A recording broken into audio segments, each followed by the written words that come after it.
今天2024年10月6号，我们来到了日本，刚好有机会拜访友人，然后跟他们分享一下我们在台湾8、9年的公益健康平台的经营，刚好有机会，一个好朋友知道我们范姐，好像咳了1个礼拜，小朋友也咳了2个礼拜，都有看医生了，就邀请他们来研究看看。哇，范姐很有感受，就再次邀请先生，就刚好离我们这个地方就不会太远。所以范姐，你说，真的咳得很厉害嘞！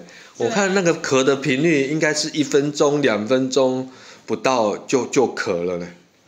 没有1分钟要咳几次，是这样吗？没有隔1分钟、2分钟的那样。1分钟要咳个几次，就是跟现在我们的学兄一样的频率，刚刚啦。对，而且还要很用力的咳，它才能舒服一点。很用力的咳。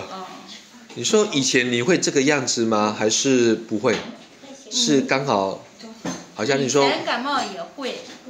但不至于咳得这么夸张。对。你说或许是跟 COVID-19。跟那个对新冠后遗症，对，你觉得有关系不然以前没有咳得这么夸张啊。没有，它吃药的话是管用的，现在就是吃药不太管用。对啊，所以不小心就咳了1个礼拜，而且是咳得很厉害。是咳了1个礼拜遇到了你，如果不遇到你的话，可能不知道会咳什么。没有，你遇到你的好朋友，遇到你的贵人出现。那在日本几亿的人口就这么巧，我们是来哈勒北来拜访好朋友你的好朋友又跟你分享，所以你说，当初他们跟你分享，你有没有想说这么厉害？没有，我觉得他叫我肯定是好事儿。没有好事他不会叫我这么好的好朋友。对，我觉得肯定是好事儿，有好事儿赶紧来。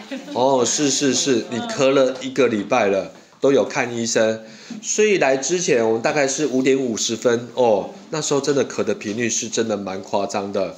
如果说10分最困扰，你觉得大概是有来到，你说是有来到7分7、8分7、8分的困扰10分最困扰人生很没有意思，0分完全健康，5分就是影响生活了。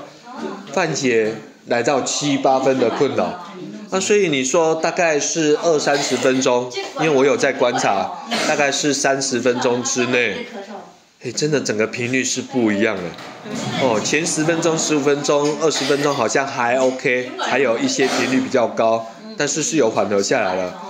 大概快30分钟，整个频率是跳得很厉害，很明显不一样。对。